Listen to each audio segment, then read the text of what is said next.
if you were smoking or you didn't treat your diabetes, if you had type 2 diabetes, that would probably move you 1 or 2 rungs down on the ladder.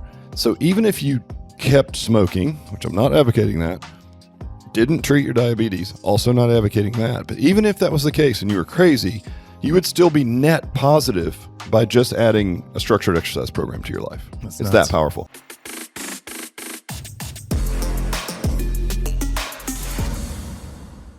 Good morning, Matt. Rick, welcome to the studio. Thank you. This is weird. We don't have headphones on today. I don't know if you guys have noticed. Feels weird, doesn't it? Yeah, I honestly don't know why we wore them. Yeah, me neither. Because we sounded cool. Yeah, like I sounded cooler to myself wearing a pair of headphones. So we could hear our intro music when it comes in. It really feels weird not having them. It does. I know. I feel naked. Like, are we supposed to be doing this? Am I doing this right? Do you just want to put them on just for fun? No. Well, we couldn't get them to work, so we had a little technical difficulty last week. So funny, a guy from Atlanta came out, and by the time you hear this, you'll have heard that, Jay Croft, and he came out to do a podcast with us.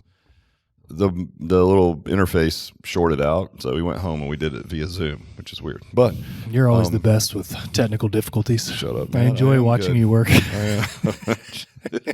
Yeah, I'm not real patient with that stuff, but we get it fixed. So we got a new interface, which is great, but now the headphones don't work on it. But we thought about it. It's like, why do we need headphones? We really don't. Yeah, you're right. But it's strange. It's really echoey. Like I feel like I'm in my little cave. We'll see if it messes up our thought process. No way it messes up yours. No shot. No shot. Nothing gets in this head. Nothing. Nothing. Speaking of heads, was that? Yeah. That's a terrible segue. Can't do it this week, guys. I got a segue. No, I don't have one. Didn't tee it up for you? I didn't get a setup. You didn't work with me. You normally lob it up there. That's your job. I know. Why do you think you're on this podcast? My bad. All right, look. I got a new reversible jacket this weekend. Oh yeah. I can't wait to see how it turns out. Lame. That's pretty bad. That may be my worst. So my wife put on her sexy underwear this morning. You know what that means? No. It's laundry day. I like that one. See, the wife ones work, right? Yeah. Every time. That's why I got it, because I was going to segue off of yours and you didn't have one. I didn't have a wife one. Well, I'll get back on it. I'll get back on the wife one. Every week up to this point, you had one. I know. Well, you made me self-conscious about it. And then I told Andrea, she's like, you make fun of me on every podcast? I'm like, I don't make fun of you. It's a wife thing. Does she listen to the podcast? No. She hears me ad nauseum all the time. So no. Oh, but do you want to talk about something serious today, Matt? Do you? Yeah, let's do it. You know what I want to talk about? What? The thing that we do. Like, what do we put into the market? We never talk about that. Well, we do, but not much, right? Yeah, so let's talk about, maybe the best way to describe it would be the ideal framework for an exercise program. So if you're just saying, all right, listen, what should I do? And obviously, as personal trainers, we've been answering that what should I do question for 30 years, right? Sure. All right. So let's start. I'm a brand new person walking into your facility. Give me some guidance. What do I need? Well, I think let's set up today like a scaffolding for like where you could plug things in to help it make sense. So how about like a hierarchy, if you will, of exercise? And this isn't based on like opinion necessarily. I mean, I would say that like the empirical evidence that we've stacked over all these years would tell us that we already knew this, but now that we've got real hard data and science coming behind it, saying this is the right way to do it. It's nice. It's always nice to find out you're correct, or that, I mean, there's a lot of bias in that too. I would like to think that we stress our ideas and test our ideas all the time, right? It's one of the things we do is like, are you doing this right? Or is this correct? Let's look into this, right?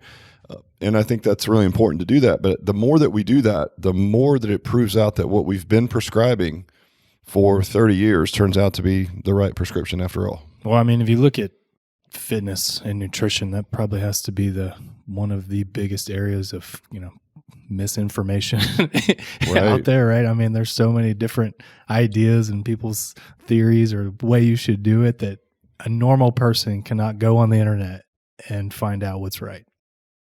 True, because there's so many varying opinions, and most of the people that are putting out ideas on what's right have something to gain financially. Right, yeah, absolutely. Right. Like, hey, did you know or it worked just for them. Did you know that oatmeal is terrible for your gut health? But not my oatmeal. It comes from virgin oats from the Fiji waters. I'm like, well, what are you talking about? Like, it's always the weirdest setup, to get there. But I think for us, we'll just talk about let's talk about exercise. Nutrition is a whole nother ballgame. We can get into that in the future. But I think if we look at just exercise, certainly for the age group that we're working in, I would say any age group really, we can tell some testimonial stories about that. But for us, it's like, look, first and foremost, you have to strength train. Mm-hmm. That's the most important thing.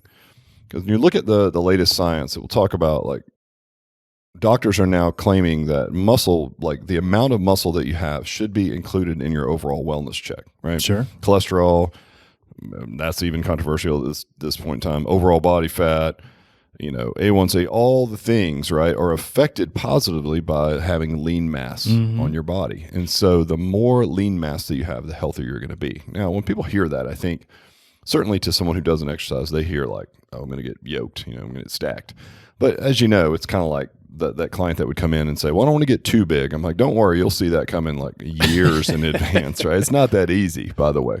So when we talk about adding lean tissue, you guys, I think probably the layman's term for clients would be like to get toned or whatever. So think about that if you're listening to this through the client lens. But I would say just getting stronger and adding lean tissue. And so if you're going to do that, like what is the protocol? And really what we found with most of the clients that are the type of clients that we work with, even more advanced clients, I would say, is that full body training trumps like body part splits for the most part. Like you could do body part splits, but if you're getting someone in 2 to 3 days a week, more frequency, if you took the same volume essentially and split it up and you did all the volume in one day versus taking that same volume and splitting it up equally amongst 3 days, right? Most of the research is going to support that the smaller doses done more often are more beneficial, right? So great. So full body training, check. We've been on that forever and a day. I do it. Like some of my buddy, like Hermosi's jacked, right? He does full body training. It's like there's a lot of people that do full body training that are still looking for strength goals and whatnot, absolutely, right? And now, so how much, right? Like how many sets and how many reps? It's like, well, sets is going to depend on your experience overall. You can certainly, withstand more volume of training if you're more advanced. If you're a beginner, you're probably going to stay with like 3 sets per, we're going to use movement patterns instead of muscle groups, but it's one and the same. Like if you do a vertical push, it's a shoulder exercise. Got it, right? So probably 3 exercises each is enough. And if you think about it, if you come in 3 days a week, it's going to give you like 10 sets a week, 9 to 10 sets a week. Now that's the ideal amount, by the way, right? That's what the research will say is sort of that minimal effective dosage. So you're going to get that many sets a week. Now, how many reps per set, right, it's going to vary. And the research will support anywhere literally between like 7 and 8 range, all the way up to almost 30. Anything in that range is going to produce the desired result. Now, obviously, on either end of that spectrum, there's going to be more of a strength focus on the lower end of the reps. There's going to be more of an endurance focus on the high end of the reps, right? And the way that we program that, which we've done forever, which again, it really points to the right research, is like, well, let's spend some days in the lower range, right? Doing it safely, getting plenty of rest in between sets, things like that. And then let's do some days where we deload, which in our terms would simply mean going on the higher end, right? So more higher reps, if you will. And we do all of that. So if you just come in 3 times a week and you're doing full body training every time you come in, check. And you're going to get some lower rep days. It's going to get some true strength. And then on the other end of that spectrum, by the way, and that spectrum kind of produces the same results on either end of the spectrum. Some of the days you're going to do some sets of 20, 25 or something on the clock. So it's like, all right, covered. So we do that with something we call undulating periodization, which is really just smart programming. And it's a way to incorporate lots of different rep ranges into someone's program so that they're going to get a little bit of strength, a little bit of hypertrophy, and then they're also going to get some muscular endurance. All right. So all this full body training, undulated periodization, great stuff. But I'm a client. What is strength training for me? Is like what you're saying, is that good for weight loss or sports performance or what? Yes. Yeah, all the above? Yes. Okay. I just want to make sure that's clear to what we're, Yeah, no, thank you. Yeah, and you're right, because I'm probably speaking to this through the lens of like what I know, and I'm thinking, okay, people listening, they're like people in the industry, but let's say they aren't. Let's say they're potential franchisees that are listening or clients, right? It's like, yes, if you're an untrained individual, strength training is going to, the more lean tissue you add, it is going to make it easier for you to lose weight. Right. And again, let's talk about like a body recomp is what we're really talking about. So we're really talking about losing fat. Yes. Weight on the scale is important to a certain degree, but I think we can all agree that like the BMI, the body mass index, and those kind of things are kind of old numbers, right? in that if we really looked at just lean mass versus fat mass, right? Mm-hmm. That's what we go. And we got the perfect tool to measure that, obviously, with the InBody, but that's really the key. That's what we're talking about. Got it. So, I mean, most people walk in our gyms, obviously their typical is weight loss, right? That's right. Their goal. So how do you explain to them, like, you need to do strength training to help them lose weight? Because there's a lot of, again, misinformation out there. There's a lot of head trash around getting hot and sweaty. I can just, go do cardio and lose weight, right? Like, what do you say to them for that? Yeah, I mean, I would say exactly what I'm telling you now. That's not what the research shows. I mean, what you have to remember is in our seat, just by virtue of the fact that we have personal training on the door, especially with our experience, right, people come in and we are automatically deemed an expert. So we ought to know what we're talking about, right? So we don't have to defend it with a bunch of studies. If we did, we've got them. So we can provide all the research that would show that strength training should be first on your list. And I mean true strength training. So working in a couple of light sets of dumbbells between intervals on the treadmill is not strength training in the definition that we're using, right? True strength training, which typically has rest periods that are uncomfortably long for some people who just want to like cardio bunny all their workouts and run around everywhere, right? So you really need to pay attention to the protocols, the rest periods. We do it because we understand there's also a customer experience, and that hot and sweaty thing is something that people like. We try to like load a movement pattern and unload another pattern. So it's like, yes, it's almost like active rest, right? So yeah, you did this squat of some sort with heavier weight and we had to focus on form, but we're going to do like a self-limiting exercise that can be higher reps in between sets. So you're moving, you're not bored. We're getting still the focus on the original set, right? Or the exercise, and we're still getting people moving in between. So will you get a little sweatier that way? Yes. Does it rob you of some recovery? Probably not much at the level that we're talking about. I think what you said, like, and this misses a lot of people, is actually lifting heavier loads, not just a bunch of, super, super light reps. Right. And a lot of people miss on that, and everybody claims they do strength training, but like you said, it's like a couple dumbbell curls and you jump on the bike or the treadmill and you get hot and sweaty. Or if you're sitting on a spin bike and your legs are moving and you're doing shoulder exercises with like rubber weights, that's not strength training. Right. That's not what we're talking about. Yeah. So I think in the layman's terms for our clients, it means lifting, and I'm air quoting heavy, right? You have to lift heavy load, and it's all relative to your fitness level, how you move, what you can do. Sure. But you got to get in there and really lift. I mean, just like for a beginner person, say somebody walking in our gym, our normal prescription would be anything from 2 to 3 sets of your movement pattern, around 8 to 10 reps. Perfect. And what we're coaching to that is you should be able to do those reps perfectly, but you'd fail if you did like 2 to 3 more. Exactly. That's exactly right. And that's how you can figure out load, or really the level of exercise you should be giving, whether you're body weight or assisted to adding weight, whatever it needs to be. And that's a really good point. So, to talk about like intensity is the next thing. So, okay, like 7 reps, but like how heavy?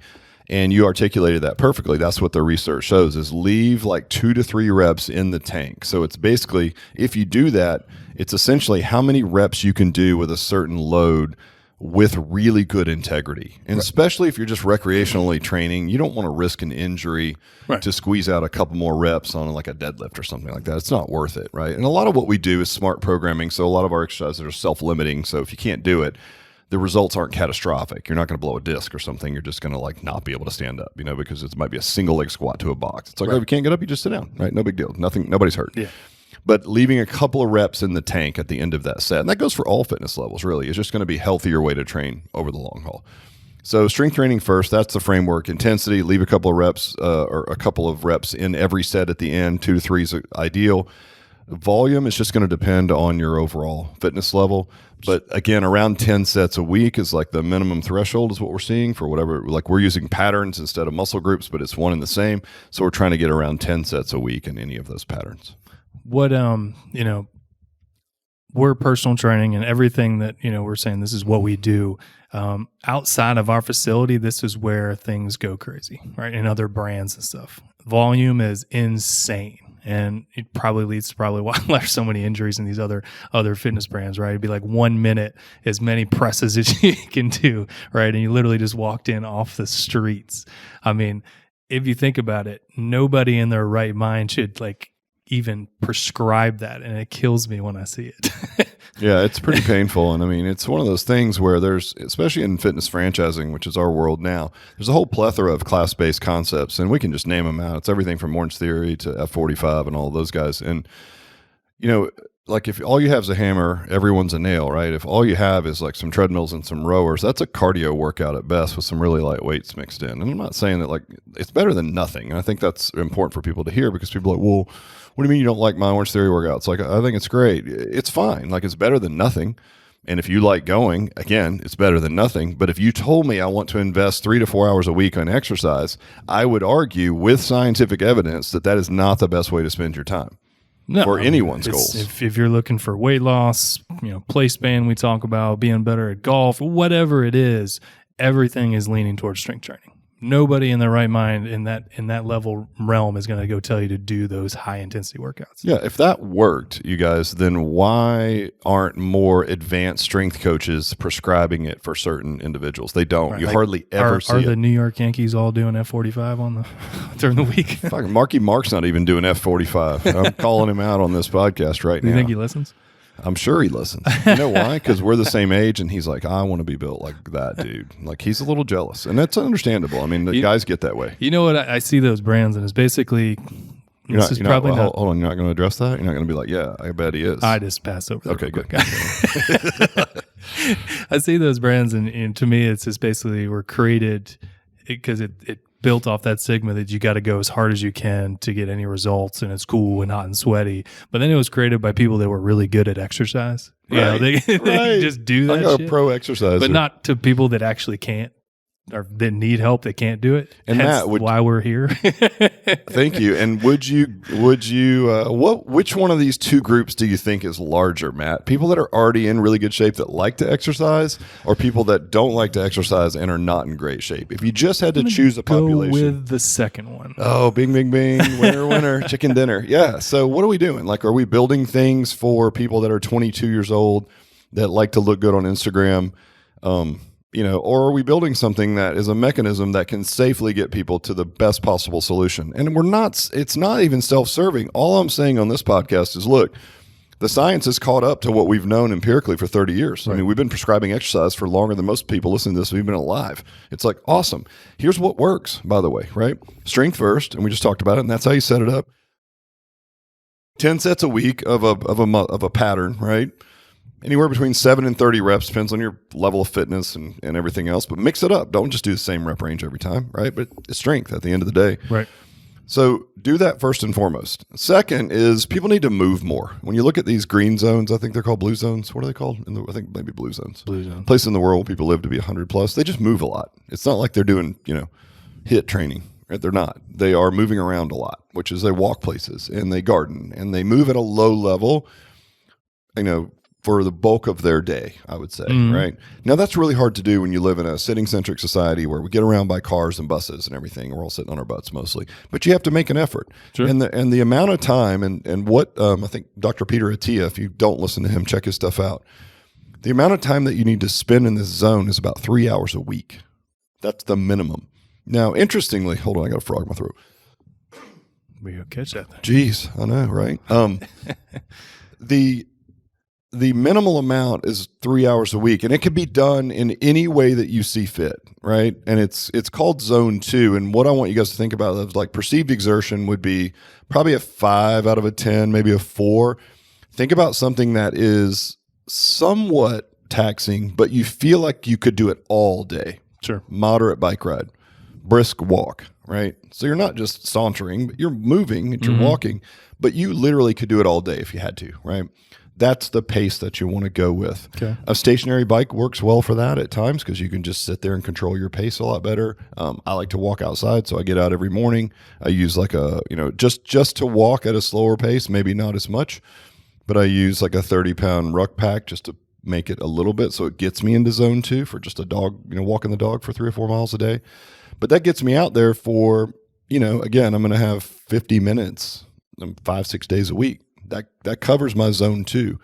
There's also physiological responses that are very important to that. That's really good for your heart health, right?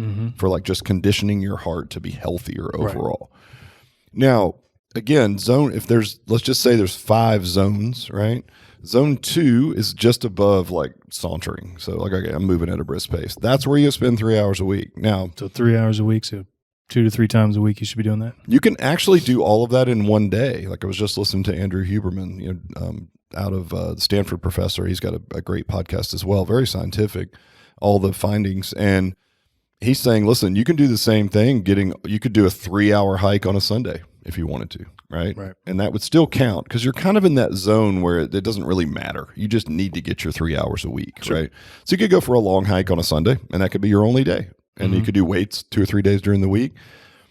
And, again, ideas, stationary bike. If you're moving on the street, if you're living in a hilly spot, it'd probably be hard to stay in zone 2 because you're going to go way up and come way down, right? That type of idea. So walking's great. Stationary biking's great, whatever that may be. And then lastly, 1 day a week, get your heart rate up really high. And it's got to be really high. So most people don't go hard enough during this part, right? Sure. So what I mean by that is, let's see, the framework that he used is like 40 minutes total, 4 minutes on, 4 minutes off. So like we love the air bikes, right? I think we use the assault bikes here, right? Yep. So we really like a protocol like that where you're like, all right, you're going to go 4 minutes as hard as you can, 4 minutes rest. You repeat that, 5 times. That's going to give you 40 minutes. Now, the way that we do it, because we know that like going and like having someone do that on their own is very difficult, right? Hell yeah. It's just, it's really painful. It's not fun at all. So there's other ways that you can accomplish getting your heart rate up high, maybe once a week with that, or you could split it up into smaller days and make it the same volume, right? And we would do that as what we call a metabolic finisher. So we do a basic strength training workout with the rules that we talked about earlier: push, pull, hip, knee, different emphasis, different rep ranges, accounting for injuries and fitness level. And then at the end, we do a 3 to 5 minute metabolic finisher. Sure. And that's going to push your heart rate really high. So if you did that 3 times a week, are you getting that full 40 minutes? No, but you know what? You're getting pretty close. And I think for the type of clientele that we're working with typically, which is general fitness, fat loss, whatever, that's enough. Yeah. So if you just came to Alloy as an example, you're going to get your strength and you're going to get your high heart rate that you need, right? So that's 2 of the 3 boxes ticked. The other one is you're just going to have to get out and move. There's no way around it, right? That can't be structured. Get together with a walking group, get some friends together, ride on a bike. This isn't doing a Peloton workout. And we're going to talk about why that heart rate zone sucks, by the way. And for some reason, we're really tied to that as a society. We can get into maybe why we think that is. But look, lift, get your 3 hours however you can at that level 2, 1 day at level 5. Most people go too hard for level 2 because they're just used to like, it doesn't count unless I'm hot and sweaty, right? And they go too low for level 5. You really got to put out. Yeah. So if you came to Alloy, you get your level 5 2 or 3 days a week, depending on how many times you were training. If not, you need to get it in on your own. So for me, I'll do sometimes a Met finisher. Sometimes I'll come in here on a Sunday and do a 40-minute workout on the bike, and it's absolutely awful. I hate it. But you know what's going to give you that real high heart rate, the anaerobic threshold? There's definitely some correlation between how high your anaerobic threshold is and your lifespan overall. Yeah, would you say like if you did all these things, like what improves your 5-fold or 10-fold, like your health markers? Well, just exercise in general. I think this is the way, and we talked about this on here, but like Peter Attia described it as, listen, they in his anti-aging clinic, which they study everything. I mean, they study like telomere length, which is a real predictor of like how your cells are really aging. I mean, all kinds of interesting things, right? Studies on mice, studies on humans, how they can connect. And basically what he said is like, listen, if you exercise from a baseline of nothing, it's going to move you, let's say there's a ladder, it's going to move you, say, 3 rungs up on the ladder. And he said, we would never tell people this, but if you were smoking or you didn't treat your diabetes, if you had type 2 diabetes, that would probably move you 1 or 2 rungs down on the ladder. So even if you kept smoking, which I'm not advocating that, didn't treat your diabetes, also not advocating that, but even if that was the case and you were crazy, you would still be net positive by just adding a structured exercise program to your life. It's that powerful. He's like, we haven't found a medicine. We haven't found a protocol. We found nothing that can accomplish this except exercise. Truly, and we speak about this all the time in here. It literally helps with everything. Right. I don't care what your goal is. Strength training will help you. Right. I mean, it's crazy. So a new client, you went over these several things. What do we do in here when a new person signs up? Do we just throw all this at them at one time? No, it's usually like, if you understand the psychology of stacking habits and building self-efficacy, we'll start with like, just get here 2 or 3 days a week. That's a big step, right? So we get into the habit of exercise that usually takes around 30 days. If they're having a good time, they're showing up because they have an appointment, so there's accountability. We're making sure to prove to them that they can do it. They're not going to be hurt, right? And it's going to take a minute to get there. Once we get there, then we can start prescribing things to do outside the gym. Like, all right, let's start adding in like this level 2 movement, right? And we'll start with whatever you can. If you can't do 3 hours a week, great. Now, I will say this, eventually, if you want to live like really healthy into your 70s and 80s and look great now into then, you've got to pay the piper at some point. So there's no way around like, okay, if I do half of that, will I be okay? There's no real hack to that per se in the long run. But I think what your question is, how do you ramp to that, right? Yeah. So we would add then, like on top of the visits of 2 to 3 days a week here, we would add then, the movement outside the gym. And because we're addressing the high heart rate part, is certainly at the end of the workout, kind of got that covered already. If they wanted to do more, of course, but that would come much later in the program when they're, again, when they're like looking for more to do, as an example. So that would be it. And then, of course, at about the time that we stack that habit, then we're looking, especially if they have a fat loss goal, you have to look at nutrition, you have to look at calorie count, tracking, and we're going to start addressing those things as well. But what you can't do is, I know what you're getting at, is like somebody comes in and you throw at them. Should you do 5 days of HIIT in a row? Like, we're not even to that part of the conversation yet, but I can't. Yeah, stop. You're getting ahead. But to your point, like, look, this is the basic prescription. Strength first. Let's nail that habit. Once you're showing up here, and just so happens if you do that, we're gonna bake in a little bit of the high heart rate with that. Great. Those 2 facets are covered. The third one, move more. Probably let you get into the habit of this first, get settled in. By the way, your joint integrity is getting better. You're getting stronger. Your injuries are feeling a little better. You're moving more. Your self-efficacy is higher. Mentally, you're feeling better about yourself. Going to be much apt to get out and go for walks and do those things if you feel like, hey, I've got a grasp on this thing now. That's why you stack habits. You throw it all at them at once. They can't do the whole prescription, and especially if you added nutrition things in there, and then they quit. So that's what you don't want to do, right? So, great. So that's the scaffolding. That's the framework, right? Now, we could add in, like, what about mobility? And I think that's important, especially for our client sector. Like, what's the best thing for mobility? And there's really 2 ways to go about it. And I think both of them work in their respective ways. One would be what we would call a dynamic warm-up. So we do that before every workout. And for those guys that are just laymen and aren't in the industry, it basically would look like what a pro athlete might do to warm up before a sports event, right? When you're watching football on Sunday and they're getting ready on the field, the kind of things they're doing, we would do with our customers. Now, movement prep, it really moves you from a state of being still and doing nothing to getting ready to exercise, right? So very similar to a sport. And we address it from, like, we do some stuff for fascia, right? Because your central nervous system has to wake up. So maybe some like fascial work, some, again, hopping, whatever that might be. It's like, yes, it's mobility. Yes, it's warming up your core temperature. It's also treating some fascia and getting your central nervous system prepared to do a strength training workout. Right. Now, a lot of flexibility, because it's like just saying, hey, I want to increase my flexibility. There's a lot of stuff going on. It's a lot more complicated than just, like, and I'm air quoting it, just stretching, right? There's neurological components to it, right? Like your brain can shut down certain movement patterns if it doesn't like them and you haven't done them in a while. So there's a lot going on, and the best way to treat it is really, I think, like an overall holistic approach of just showing up. And what we're going to do is we're going to make you move through a really healthy, safe range of motion when you exercise. I still think that's important, right? Yeah, absolutely. We're going to measure the way you move before you even start, so we'll know if you have any real deficiencies. But a lot of times it goes back to that conundrum. Is it like, do you have to do specific things to be more flexible, like specific stretches, or do you just overall move better?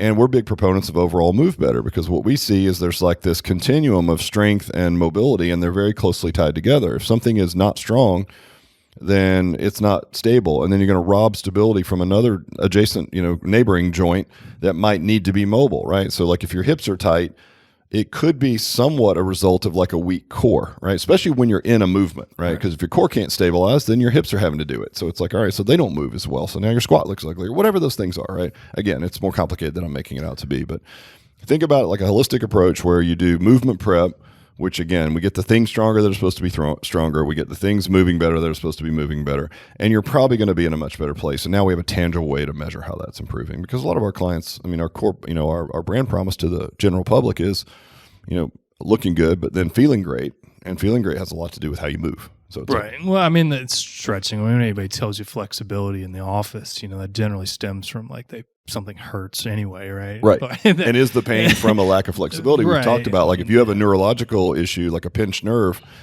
and you just hop on the floor and do a hamstring stretch, you could actually exacerbate the problem. Right. So it usually, like, treating pain takes a little bit more effort and know-how than most personal trainers have. It gets us a little bit out of our scope. But working around pain in a lot of ways, if we can just get people to move in a way that doesn't hurt, in some cases, it will relieve some of that pain. Sometimes just by, getting over that mental block, right? Mm-hmm. Sometimes by making the things stronger that are supposed to be stronger and making some things move better. They're supposed to move better. But we look at it as a very holistic, like, overall approach. It's like, all right, it's really, I could deep dive and figure out like 85 little corrective exercises for you to do, but you wouldn't get hot and sweaty, and I know you like that, and it wouldn't necessarily be the best experience. You'd be like in rehab for the most part. I mean, I know your good friend Paul. He's probably the least flexible person in the world, and he's super strong though. And I was joking. I was like, God, thank God you've been lifting here for so long, because you'd probably be in the most pain imaginable. You wouldn't even be able to get out of bed. No, he's like a turtle. We ride motorcycles together, and the funniest thing ever is, like, we get caught in a rainstorm and it's pouring down rain, and watching him put his rain pants on over his bulky motorcycle pants, which takes a little bit of mobility. It's really funny. And I'm laughing at him through, because we're wearing headsets, and I'm laughing, and he's screaming, F you. And he's rolling around on the ground like a turtle. It just shows the importance of strength training even more so. Yeah. Right? Well, and believe me, I don't think he could even put one foot in front of the other if he didn't come in and exercise, right? It's nuts. Yep. And so, yes, mobility is important. So that, like, dynamic warm up, and it's going to help the things move that are supposed to, strengthen the things that are supposed to be stronger, and both of those things are going to help you move better. And then in some cases, some static stretching. Now, most of the studies around static stretching will show that it will improve passive limb range of motion. I think that's really important, because you could argue that if I could lie on my back and pull my leg up, like hamstring stretch, right, as an example, it's again layman's terms, if I could create more passive range of motion, that's a good thing. Like, I'm showing more passive range of motion in a limb, right? Great. That doesn't always cross over necessarily in how I'm going to use that. Sure. Right? Yeah. I mean, you really need to earn strength within that range of motion over time. So some static stretching, it feels good, right? It's probably not going to hurt your flexibility. But I think if you only did that and you didn't address like a real dynamic warm-up where you're moving through ranges of motion, having to use some stability and some strength, you're probably not earning those ranges of motion. And I don't think at the level that we're talking about doing static stretching, you're really creating too much mobility where you can hurt yourself. I mean, we have clients that come in that are hypermobile, and they do have some challenges with joint integrity and things like that. That's different. But what I'm talking about is somebody who's really tight doing a few static stretches. Look, you're going to get a nice warm feeling. There's a physiological response that makes you feel better for a minute. There are some stretches that you would need to avoid, certain spine stretches and things. If you had certain conditions that could actually exacerbate your problem, where you might feel good for the 20 minutes after you do it. And Dr. McGill's talked about this. But then the next day you're really set up, right? Because you actually irritated a bulging disc or some kind of nerve impingement, something like that, one and the same. So I think when you look at flexibility, it's like, come in, do dynamic warm-up. Again, if you just came to Alloy 2 or 3 times a week, we're going to handle it for you, right? So, and then move better during your exercise. So teach people how to remap from a mental and neurological standpoint how they're supposed to move when they pick something off the floor, or, when they twist, or whatever those things are, because those are the real life things that just jack you up, right? Yeah. How old are you now? 50, about to be 53. Have you done anything like you haven't done in like 20 years or something? Like a game or something like that? Like anything like an athletic movement you haven't done in forever? Yeah, like I went out one day with my son, and we threw some passes on the football field. Yeah. Like running, I was running pass patterns for cardio. Right. It was just fun. But you're in really good shape, and you're probably able to manage through it. I actually surprisingly could do it pretty well. Now, I was sore like you would not believe, because I haven't done it in so long, like cutting and changing directions. But I could do it. That's the main thing. It's kind of that old funny country song that's like, I was as good as I once was once. That's me. I can go out and do it like one day, and then I'm set up for like 2 weeks, because I don't do it very often. But the key is I could do it, and I didn't get hurt. I mean, imagine your background.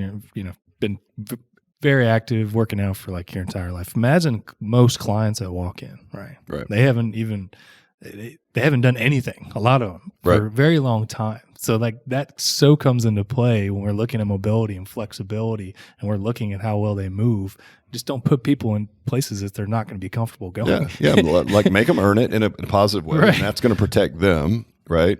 And a lot of people, like, there is a psychology around having been injured before and then entering like a a gym. And it's like Josh Hinken, the DVRT, like sandbag Josh, great guy, hilarious, great sense of humor. He's had a lot of like spinal issues, like, and he's talked about them very openly with his neck and everything. And he will say, like, listen, there is a real interesting psychology around, being hurt like that level, and then re-entering the gym. If you haven't ever been through that, you can't really relate to what that's like. It's very scary. You're putting all of your trust in the person in front of you is not going to hurt you, right?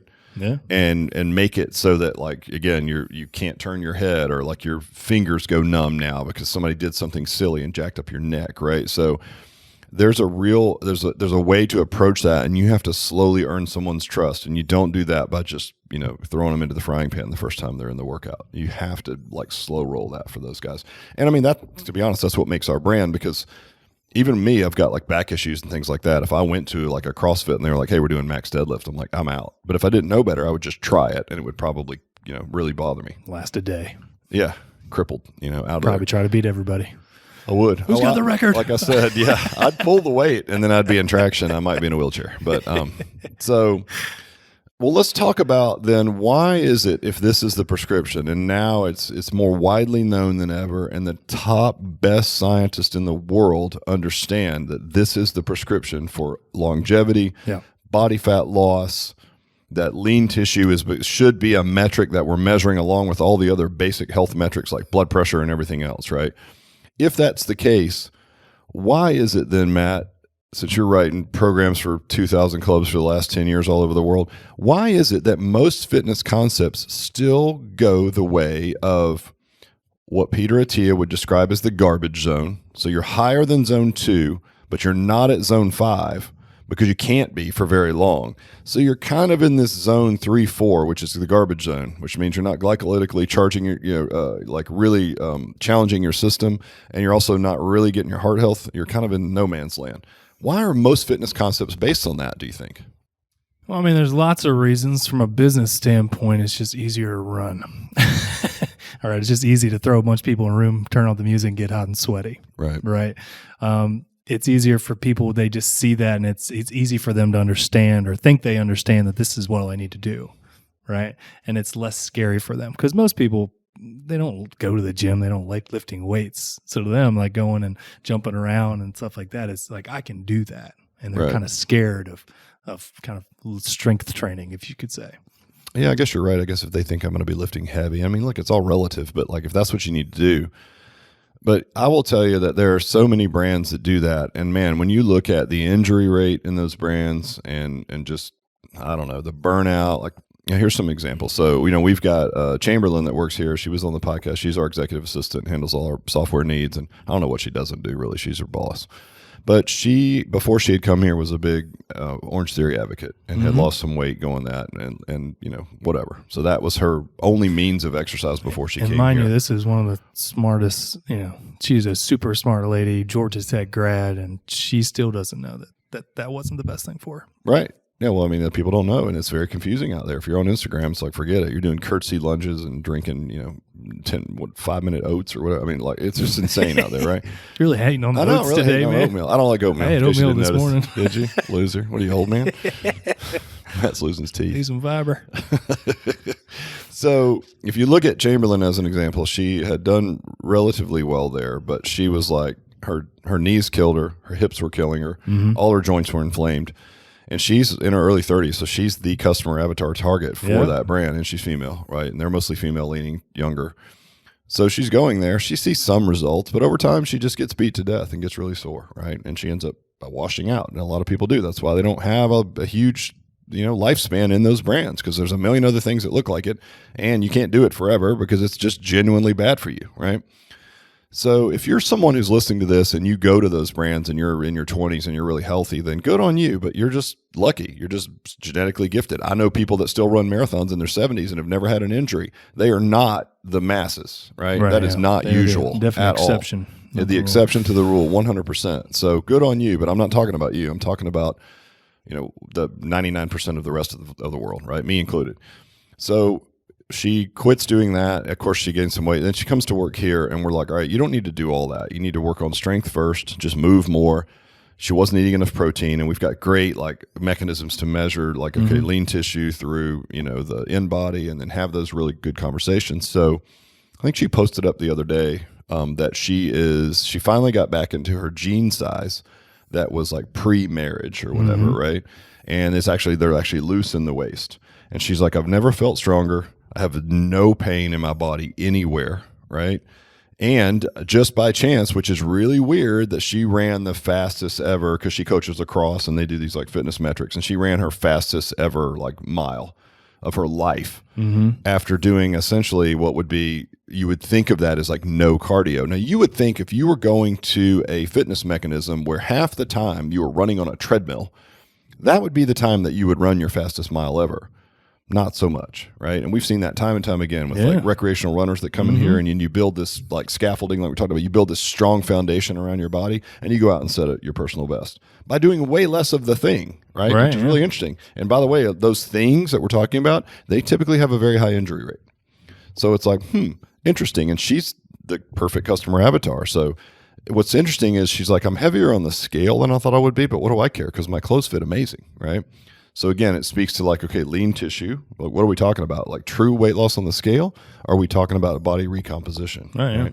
So you're a smaller person, but you're leaner. And I can tell you, you look better. You're like leaner, way fitter. Feel better. Yeah, your joints don't hurt. You don't have all this inflammation. One thing about consistent HIIT workouts is they do produce a lot of inflammation, right? Because it's a lot of stress on your body. And when we're talking about that real high heart rate, that zone 5, that's that's not like very much of your week, right? We're talking about a tiny piece. Most of your time is spent, moving at a low level, not injury, and then strength, right? And those two things neither one of those should hurt. And the high heart rate shouldn't either, by the way. So if you're staying in the garbage zone all the time, doing some kind of boot camp crap, you're going to have some inflammation. And that inflammation can manifest itself in a lot of ways. It can be literally like joint pain, injuries. It can also be hunger. So what's interesting is a lot of people will go to mechanisms like that, brands like that, and it will actually make them gain weight. Because eat more. Yeah, you're starving because you're burning all of these sugars, if you will, right? And you're doing it a lot, and you figure, like I think Chamberlain would say sometimes she'd try twice a day if she was trying to like lose weight for something, and she was like, I was just so sore all the time. But also it makes you really hungry, so it's also, it's kind of one of those little sneaky evil truths that it makes it sometimes harder to lose weight. We had a client here forever that was doing 3 days a week with us. Now, she was naturally thin, but she had, a little bit of a higher percentage of body fat. I wouldn't say skinny fat, but that's how she would describe it, as a ha-ha, right? She was coming in here doing our perfect prescription and played tennis, and then, we worked out with weights, and she'd get that high heart rate. And, she moved around a little bit. So it's like, all right, cool. Well, then she's like, she felt so good. Like, this thing's making me feel so good. Let's do more. Right? So she goes and joins some cycling concept to add like 2 or 3 days of that. And lo and behold, like everything in her body starts to hurt. So like, it's weird because even her elbows and stuff were aching, which you wouldn't think would be related to cycling, but it speaks to the overall inflammation that you can cause in your body if you're not careful. So her joints are hurting, her energy's bad, and lo and behold, she gains weight because, again, it just drove her hunger up a little bit. And it's hard to track like the little nuanced extra calories that you'll sneak in that you think are feeding this, this monster over here, which is this need to, all this glycogen you're burning up, right, in these workouts. So it's not good for weight loss. It's terrible typically for your overall, systemically, it's not great. Yet everybody in the world does it. And I think it's just the psychology that we're in where we always call it hot and sweaty. Like people just want to get hot and sweaty. Yeah. And to them, like that's it, right? Well, and it makes you feel good in the moment, for sure. You do it. I mean, I get it. I always go back to like, you look at today's athletes and you look at athletes 30 years ago. And 30 years ago, they never missed a game. They fight through injury and they just beat the crap out of themselves. But today's athlete is by far a better version of those folks. They're stronger, bigger, healthier. And it's all due to these little protocols that we're talking right now. And I tell that to our clients that walk in. It's like, we're going to train you like an athlete to your level. And the goal is strength train, keep your muscle, keep you doing what you want to do for as long as possible, have recovery in there. It's not about going in there and beating the little crap out of yourself. And then we add in that conditioning like you talked about throughout the week. Okay, it's not go in and kill yourself. And imagine those are people that have somebody in their corner. Imagine a normal person, general population, they're stressed at home, stressed at their job, don't eat really great, and they go in and they do these HIIT programs. What do you think that's going to do to them? Think that's going to last? No. Well, again, that's why the stay is so low. And this will be an interesting stat for most people. So when we were doing some work for New Zealand, it's going to be our New Zealand partner for franchising. They're also the master franchisor for Anytime Fitness in New Zealand. So they understand the fitness space pretty well. And I went over to do a talk on adding coaching programs to their protocol. And to show kind of what was going on in the country, because they have in the health and recreation sports, because they have socialized medicine, right, public health care, everything's on record. So it's public record as to what gets spent on what. So the number one payout from the government for healthcare, for a recreational activity, for injuries, like people seeking medical attention for an injury or something that happened from a recreational activity. The most egregious offender of that was F45. So they have like 40 or 50 locations in New Zealand. The number one, it beat CrossFit, which I guess there's just less CrossFits there because you think that one would win, but it beat CrossFit. It beat bicycling, which is always a lot of bicycle accidents. It beat basketball, which always has a bunch of twisted ankles and stuff, right? So it beat every other recreational sport, hands down. Number one reason that people were getting medical payouts for recreational activities was F45. So you tell me, and their crowd is young and fit. Now you try to stick somebody who's 48, 49, 56 years old in there who doesn't move well, no shot. They're not going to last long. No, not and they're going to wash out. So it's not good for you. It could actually make you gain body fat. Scientifically, it's just crap, but it just scratches that weird itch that we have about hot and sweaty. So I would say if you're not working out at all, start with strength, then add your movements, right, in after that, and try to get your heart rate up high once a week. That's it. That's the protocol. And your minimals. Like, again, you probably need 10 sets of each movement pattern a week in whatever fashion. I like full body. I think splitting up is the best way to do it. You also need 3 hours a week. Eventually, as you scale to that, you need 3 hours a week of movement. This is paying the piper. If you want to be healthy at 80, you got to start paying the piper in your 50s, 40s, whatever that is. If you're not doing it, get on it. It's never too late, but it's still. And then 1 day a week, get your heart rate up. That's it. And just stay off of that other stuff and try to fight the urge to look at the models that are promoting it or the commercials that they're putting out or the one or two like super resilient physical people that can actually do that workout. They're already fit and they do that workout 3-4 times a week and they haven't been injured. I'd probably say haven't been injured. Good at exercise at that point. Yeah, you're the best exerciser. We just said eastbound and down. Did you see that? Yeah. He's like, I'm like you. I do biking, running. He's like, I don't do that. I don't want to be the best at exercise. I play a real sport. But I mean, look, getting good at exercise is really good for you, but there's a certain protocol that is best. And that is not, it's not biased. It just so happens it feeds our narrative because it's what we've known. But guess what? We've been doing it for 30 years at a high level, and we understand, the empirical evidence that was in front of us. But now to have the science come out and talk about the relevancy of like eating enough protein, having enough lean tissue, and how that should be a real basic health metric moving forward for everyone for longevity and health, right? And how do you get that? You don't get it doing HIIT workouts, right? And then when you are just moving, spend a lot of time at a low level and a little bit of time at a high level. Stay out of the garbage zone, which is the survivability heart rate that you're going to have if you go to some boot camp thing, right? Stay away from that stuff. You don't need it. It's not the best for you. It's probably going to make you hungry, inflamed, and irritated anyway. I know it's fun. I know your friends like to go do it, but just ask them what they're up to 6 months later, and I guarantee you they're doing something else. Hungry, inflamed, and irritated. Put that in your dating profile. That's stuff awesome. It. Put that on your Tinder profile. Activities: being hungry, mostly irritated, and super inflamed. Check it out, ladies. That's great. Swipe left or We're gonna right. put that Is it on right a or left? t-shirt. I don't know. You can put that on a t-shirt. Too blessed to be stressed. Nope, I don't like that. I like irritated, hungry, and inflamed. Well, I hope that helps everyone understand. I mean, we're really encouraged to see that the science is actually speaking to exactly what we do. I think if you're going to get into the fitness business, you should be paying attention to this. I mean, you could say, well, if people just like getting hot and sweaty, just open a business that does that. And it's like, yeah, but the sustainability of that. I mean, look what's happened to F45. It's like a house of cards, right? The average unit value was low. They went public. The stock was at 16 plus. Now it's down under $1. It's like, they've laid off half their corporate staff. The CEO's been let go. And, the valuation when they went public was somewhere in the 2-something billions. Now, the rumors are that there's some private companies or companies coming in to look to buy them and take them back private for $350 million. And that's not chump change, but it's not anywhere what they thought they were valued at. And there's even rumors of some kind of class action lawsuit from franchisees against the franchisor for claims that were just don't outlandish. do it. Don't do it. So it's not all what it's stacked up to be, folks. And I just say that I want to look, we've been in this business to try to help people. So I want to protect people from doing the wrong things. Is that kind of stuff better than nothing? Maybe for a minute. But I would say, like, if you're going to start exercising, like, this is the protocol to use. I hope the word gets out. We'll continue to do our job as we get more alloys into market, putting out a good message for everyone. Mm-hmm. But is there anything else that you want to add to that, Matt, that you can think of? No, I think we covered it. You just got excited. You got a new T-shirt design coming out. Yeah. All right, folks. Appreciate you. Thank you. Peace.